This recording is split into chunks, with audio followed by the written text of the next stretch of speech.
తొలి round పూర్తయ్యేసరికి public party అభ్యర్థి గుణశేఖర్ కి 7,201 ఓట్లు, జనబలం పార్టీ అభ్యర్థి మినల్ కుమార్ కి 6,631 ఓట్లు, ఇండిపెండెంట్ అభ్యర్థి విజయరాఘవన్ కి 2,567. ఏమ్మా అడిగేది నిన్నే. మా అన్న మిన్నల్ కుమార్ కి ఇంకా ఓట్లు రావాలి. ఏం చేయాలి? రెండవ రౌండ్ పూర్తయ్యేసరికి గుణశేఖర్ 10,341, మిన్నల్ కుమార్ 11,060, విజయరాఘవన్ 7,241.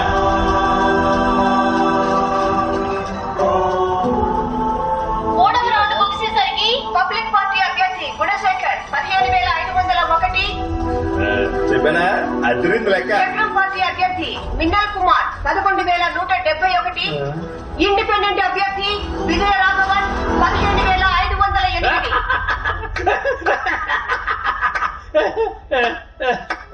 అన్నా మనం 7 ఓట్లతో గెలవలేదు, 7 ఓట్లతో ఓడిపోయాం. 145వ వార్డు అభ్యర్థి విజయరాఘవన్ 7 ఓట్ల ఆధిక్యతతో గెలుపొందారు. నేనొస్తాను మీకోసం కదిలి, న్యాయాన్ని గెలిపిస్తాను న్యాయముగా నడిచి.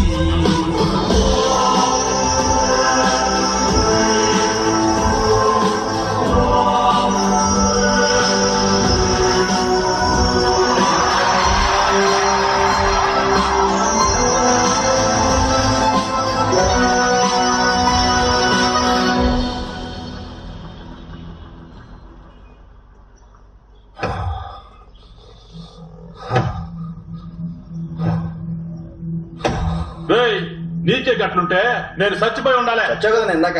అదే నీ టైం బాగుండి దేవుడి దేవుడు బతికిపోయావు. మోస్కాడు కాలేజీకి వచ్చిన రోజు నుంచి లొలి షురు అయిందన్న. వచ్చిన మొదటి రోజే సూరన్నతో లొలి పెట్టుకున్నాడన్న. సూరిగాడిని కొట్టాడని సూరి కన్నాకి చెప్పి వాడిని కొట్టి కాలంలో పడేశారు. జనాలు వాడి మీద జాలి చూపించారు. అలా కొట్ట చేస్తాను. గట్లయితే నీ ఓడిపోనికి మొదటి కారణం మీరేరా? నువ్వు ఒక న్యూస్ ని టీవీలో వేయించడానికి పర్మిషన్ తీసుకో అన్నా, నేను చూసుకుంటా. ఏం న్యూస్? సిటీలో పట్ట పగలే ఓ కార్పొరేటర్ దారుణ హత్య.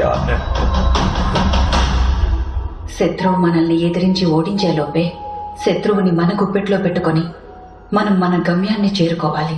కానీ దానికన్నా ముఖ్యం మన శత్రువెవరో ముందు తెలుసుకోవాలి.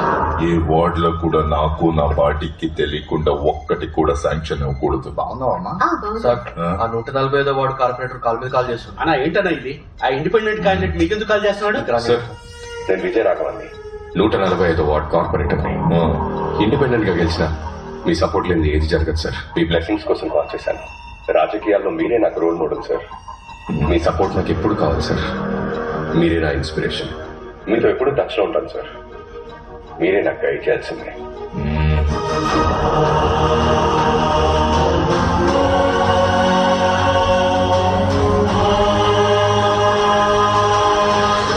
నువ్వు వెళ్లే చోటు నీకు చాలా మంది చెడ్డవాళ్ళు ఎదురవ్వచ్చు.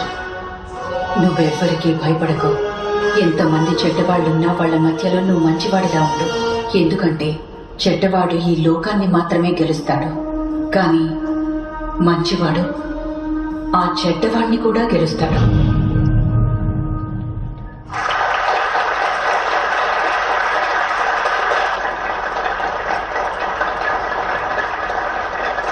I'm happy to see you all. మొదటిసారి గెలిచిన కార్పొరేటర్లు ఎవరు? మీ పేరు? విజయరాఘవన్, 145వ వార్డ్ సార్. మొదటిసారి వచ్చారు కదా, ఏదైనా ఫ్రెష్ ఐడియా చెప్పండి. కార్పొరేటర్స్ కి శాంక్షన్ అయ్యే ఫండ్ నుంచి మేమందరం వార్డుకి ఎంత ఖర్చు పెడుతున్నామో ప్రజలందరికీ తెలియాలి సార్. అర్థం కాలేదే. ఎలాగైతే మన బ్యాంక్ పర్సనల్ అకౌంట్స్ లో డబ్బులు వేసినా లేక తీసినా డైరెక్ట్ గా మన ఫోన్ కి మెసేజ్ వస్తుందో, అలాగే ఒక్కొక్క ఏరియాలో ఒక్కో కార్పొరేటర్ కి ఒక్కో వర్క్ కి ఎంత శాంక్షన్ అవుతుందో, ఎంత ఖర్చు అవుతుందో ప్రజలకు మెసేజ్ వెళ్ళాలి సార్. బ్యాంక్ నుండి డైరెక్ట్ గా మెసేజ్ వెళ్ళేట్టు నేను ప్రజలకి కనెక్ట్ చేయబోతున్నాను సార్. ఎంత వస్తుంది, ఎంత పోతుంది అన్న విషయం ప్రజలకు తెలియదు సార్.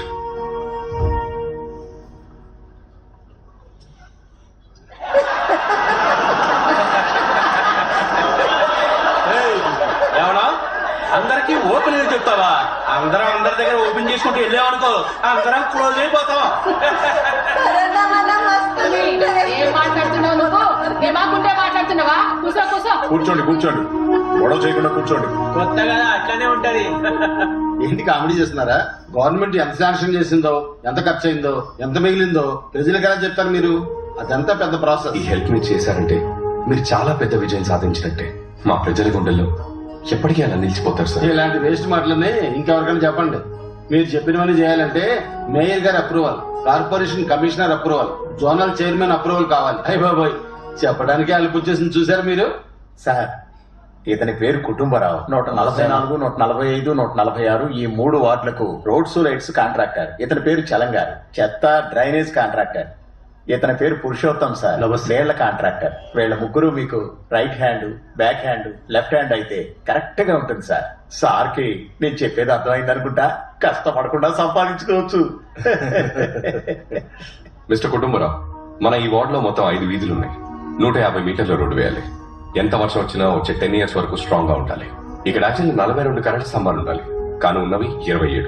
అందులో 9 పనిచేయట్లేదు. ఇక నుండి 6 నుండి 7 లోపలే చెత్త క్లీన్ చేశారు. స్కూల్ పిల్లలు వచ్చి స్కూల్ కి బయలుదేరే లోపలే ఈ పని అయిపోవాలి.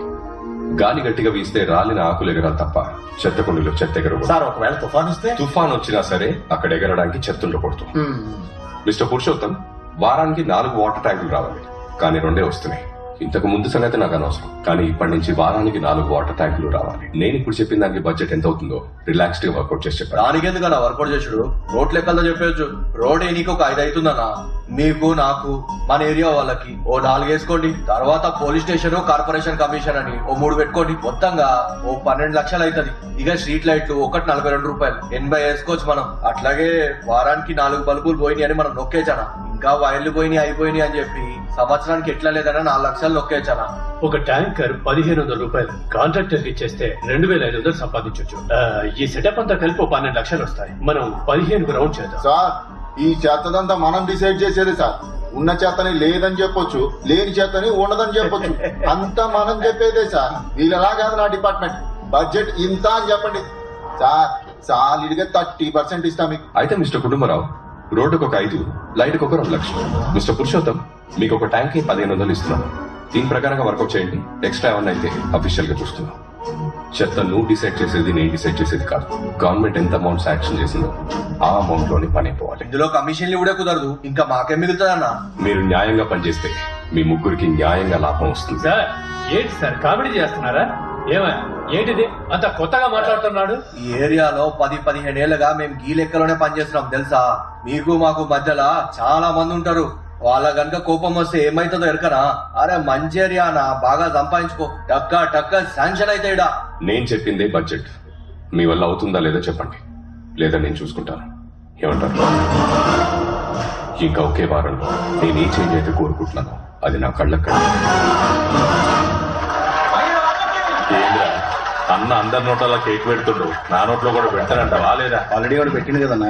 మీరందరూ నా వల్లే కదా గెలిచారు, అయితే నేనే తినాలి. ఏంటి ఓడిపోయిన వాళ్ళంతా వచ్చారు? మిమ్మల్ని రా పొరంబొక్కు వెదవల్లారా.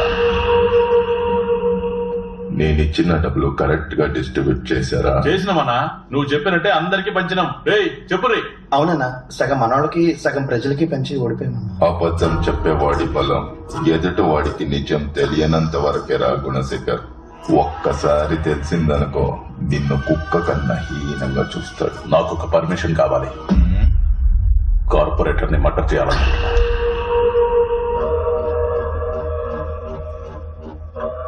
న్యూస్ క్రియేట్ చేసే లెవెల్లో నువ్వు లేవు. నేను చెప్పింది మాత్రమే చేయాలి.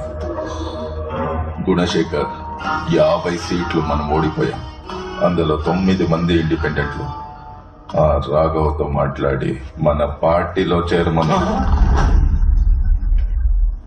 ఏంటవి? ఇక్కడ మొత్తం 9021 ఫ్యామిలీలు ఉన్నాయి.